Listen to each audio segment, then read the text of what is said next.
Some moments in time are frozen forever, etched into our memories like ice that never melts. We revisit those turning points that define a lifetime and change the course of destiny. Click subscribe now to explore these powerful, frozen fragments of the human experience. I didn't scream. I didn't fall apart. I just stood in my own kitchen, watching my son-in-law's hand come down across my daughter's face for the second time that evening. And I felt something inside me go very, very quiet.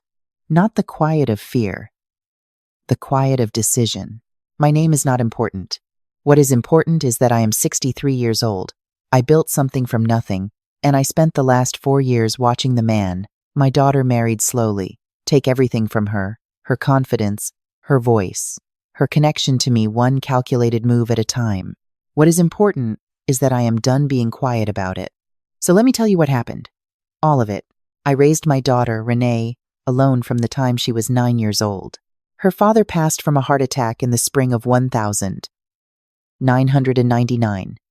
And after the funeral, after the casseroles stopped coming, and the neighbors stopped calling, it was just the two of us, in a 3-bedroom house in Savannah, Georgia, figuring out how to keep going. I worked. Lord, did I work? I started as a bookkeeper for a dry cleaning chain, learned the business from the inside out. And by the time Renee was in high school, I had saved enough to open my own location. 1 store became 2. 2 became 4. By the time Renee graduated from college, I had 6 locations across coastal Georgia, 12 employees, and a name people in this community recognized and respected. I did it for us. Everything I did for us. Renee was brilliant. Not just smart brilliant. She had a mind for numbers that made my accountant nervous, and a personality that made every person she met feel like the most important person in the room. When she came to work with me at 24, fresh out of her business degree, I felt like everything I had worked for was finally making sense. We were building something together, something that would outlast both of us. Then she met Marcus. She met him at a conference in Atlanta. He was charming in that very specific way that I have since learned to recognize the kind of charm that is really just performance, that is really just a person deciding you are useful and turning on everything they have to make you feel chosen. He was tall, well-dressed, said all the right things. He told Renee she was the smartest woman he had ever met. He told her she deserved to be celebrated. He asked her to marry him 8 months after they met. I had concerns. I kept them to myself, because Renee was 31 years old and she was happy, and I told myself that a mother's job is not to be right, it's to be present. I stood at the front of that church and I smiled. And I meant it, because she was radiant, and I loved her, and I chose to believe that I was wrong about him. I was not wrong about him. The first sign was so small I almost missed it. 3 months after the wedding, Renee called me to cancel our Sunday dinner. We had eaten together every Sunday since she was a child, through college, through her 20s, through boyfriends and breakups and bad days. She had never canceled without a very good reason.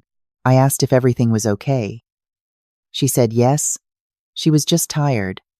Marcus wanted to stay in. I said, of course, no problem. I would see her next week. Next week, she canceled again. Then the week after that. By month 5, I was seeing my daughter twice a month if I was lucky. When I did see her, Marcus was always there, always sitting close, always subtly redirecting the conversation. When Renee and I started talking about work, about the business, about the years before him, I told myself he was just protective, attentive. Some men are like that. Then the business started changing. Renee had always been my co-decision maker. We talked through everything together: vendor contracts, staffing, expansions. 6 months into the marriage, she started deferring. Not to me, to Marcus. He had started sitting in on our meetings, offering opinions on things he had no experience with. When I gently pushed back, Renee would get quiet in a way I had never seen from her before. A careful, watchful quiet. I noticed that quiet. I filed it away and I kept watching. It was about 18 months into the marriage when my daughter showed up at my door on a Tuesday morning with sunglasses on. It was overcast. I asked her to take the glasses off. She did not want to. I asked again, gently, and she took them off. And there it was, a bruise along her cheekbone. yellow-green at the edges, which meant it was several days old, which meant she had been hiding it for several days. I sat her down at my kitchen table. I made coffee. I did not raise my voice, because I knew that if I raised my voice, she would shut down and go back to him, and I would lose her. So I sat across from my daughter and I asked her very calmly what happened. She said she fell. I looked at her for a long moment. She looked at her coffee cup. I said, Renee, I am your mother. I have been your mother for 32 years. Tell me what happened. She started to cry, and then she told me it had not been the first time. The first time was 8 months earlier, an argument that escalated. His hand, her face. She had told herself it was an accident. He had told her it was an accident. He cried. He brought flowers. He told her she made him lose control sometimes because she didn't listen, and she had believed him because she loved him, and because no one ever thinks it will happen to them. I held her hands across that table, and I made myself stay calm, and inside I was something I don't have a clean word for. Not just anger. Something older and colder than anger. I asked her to stay with me.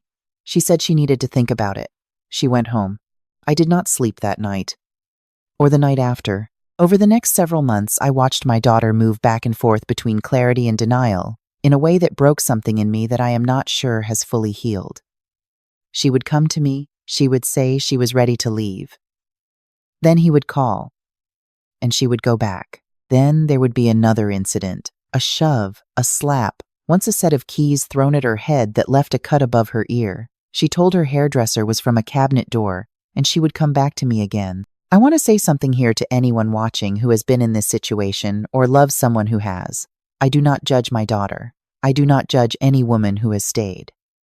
Fear is not weakness. Leaving takes an average of 7 attempts. The statistics are not abstract to me anymore. They have my daughter's face. What I had to learn, painfully, was that I could not leave for her. I could only be there when she was ready. And I could make sure that when she was ready, she had somewhere safe to land. So I started preparing quietly. I moved the business accounts.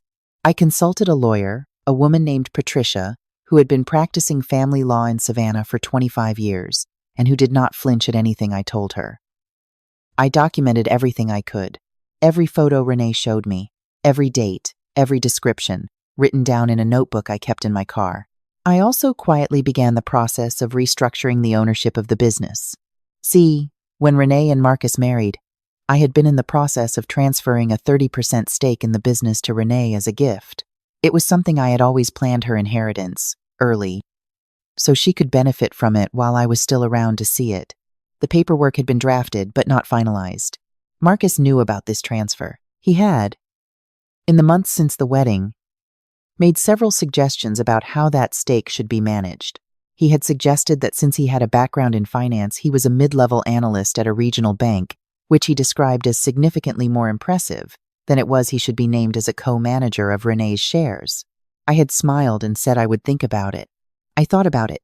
Then I called Patricia, and I restructured the transfer so that Renee's shares were held in a protective trust that Marcus could not touch, co-manage, or influence under any circumstances, and that would revert entirely to me if Renee were ever in a legally documented situation of domestic abuse. I did not tell Renee. I did not tell Marcus. I finished the paperwork on a Thursday afternoon, and I drove home, and I made dinner, and I did not say a word. The night everything broke open was a Wednesday in October. I had come by their house to drop off a birthday gift for Renee. She was turning 34. I had called ahead. Marcus had answered and said to come by around 7. I arrived at 7. The door was not fully latched. I knocked, and it swung open, and I heard voices from the kitchen that were not calm. I walked in. Marcus was standing at the kitchen island. Renee was backed against the refrigerator. They were arguing about money, specifically, about a wire transfer Renee had discovered. Money moved out of their joint account into something she did not recognize. She had been asking him to explain it. He did not want to explain it. When he saw me, something crossed his face. Not embarrassment. Calculation. He turned back to Renee, and his voice dropped in a way that was worse than shouting. He told her she needed to learn to manage her emotions. He told her she was embarrassing herself. He told her that her mother had been filling her head with ideas for years, and that was the real problem here. Then he looked at me, and he said, very deliberately, that this was a conversation between a husband and his wife, and I needed to leave. I did not leave. He stepped toward Renee. She pressed back against the refrigerator. He grabbed her by the arm, not gently, and pulled her toward the hallway. And that is when I stepped forward and said his name. He turned around, and I watched him decide something. I watched him decide that I needed to understand who was in charge here. He let go of Renee's arm, and he hit me, open hand, across the face. Not hard enough to knock me down, hard enough to make a sound, hard enough that the room went completely silent for 3 seconds. That felt like a year. I did not fall. I did not cry. I put my hand to my cheek, and I looked at him, and I looked at my daughter, and I said, very quietly, okay. That was all? Just, okay. Renee grabbed my arm. Marcus told both of us we were overreacting. I walked my daughter to my car, and I drove her to my house, and I called Patricia from my driveway, while Renee sat in the passenger seat shaking. Patricia said, did you document it? I said, give me 10 minutes. I took photographs of my face in my car mirror with the timestamp on. I wrote down the time, the date, the exact words he had said, the exact sequence of events. I sent it to Patricia's email before I went inside. Patricia said, good. Now we move. Here is what I want you to understand about the next 72 hours. I did not panic. I had been preparing for something like this for almost a year, and preparation is what keeps you functional when everything in your chest wants to collapse. The next morning, I went to the police station with Patricia, and I filed a report for the assault on me, my documented evidence, the photographs, the timeline. The officer who took the report was a woman named Sergeant Davis, who looked at my documentation and looked at me and said, you were ready. I said, I had to be. Patricia had already contacted Renee's doctor, who had records of treating that cut above her ear 7 months earlier, the one from the Keys and 2 other visits that in context told a clear story. Renee gave a statement. It took her 4 hours and a lot of stops and starts and a lot of Kleenex, but she gave it. Meanwhile, I called my accountant. The transfer of Renee's 30% stake in the business, which had been sitting in draft form for 2 years in Marcus's imagination, as something he was eventually going to control, was finalized that afternoon directly into the protective trust, with Patricia as the trustee administrator, in Renee's name alone. Marcus did not know this yet. He also did not know that the business property 2 of my locations occupied buildings I owned outright, not leased, had already been moved into an LLC that predated the marriage and had no connection to any marital assets. He had spent 2 years calculating what he would eventually get. He had been calculating based on numbers that no longer existed. On Friday, 48 hours after he hit me in my daughter's kitchen, Marcus was served with a protective order. He was also contacted by the bank where he worked, because it turned out that the wire transfer Renee had found was not the first one, and the account it went to was connected to a pattern that his compliance department found very interesting. He lost his job that afternoon. He called Renee 14 times. She had a new number. He called me once. I did not answer. I had nothing to say to him that Patricia had not already said in writing. The legal process took 8 months. I will not lie to you. 8 months is a long time. There were days that were very hard. There were days when Renee second-guessed herself, when she grieved the marriage she had thought she was getting, when she cried, for reasons that had nothing to do with Marcus, and everything to do with the years she felt she had lost. I held her through all of it. That is what mothers do. Marcus's attorney tried 3 different approaches. The first was that the assault on me was accidental, that I had walked into a private argument and he had reacted without intent. The photographs and the witness statement from Renee eliminated that argument in about 40 minutes. The second was that Renee's claims were exaggerated, coached by me, and motivated by the business restructuring. Patricia introduced the medical records. That argument lasted slightly less time. The third was a plea for leniency, based on Marcus's professional background, his community standing, his lack of prior record. The judge, a woman who had been on the bench in Chatham County for 19 years, listened to this argument with an expression I can only describe as thoroughly unconvinced. Marcus was convicted of domestic battery and simple battery. He received 18 months, with the possibility of supervised release after 12. He was ordered to complete a certified intervention program. He was issued a permanent protective order on behalf of both Renee and me. The day the verdict came in, Renee and I sat in the parking lot of the courthouse for a long time without talking. The October light was coming through the windshield at a low angle, the way it does in the fall in Savannah, warm and a little golden, and my daughter put her head on my shoulder the way she used to when she was small. I put my arm around her. After a while, she said, "I'm sorry, Mama." I said, "You don't owe me an apology." She said, "I wasted so much time." I said, "You spent time learning something very hard. That's not the same as wasting it." We sat there a little longer. Then I started the car. Renee moved back in with me for 7 months while she found her footing.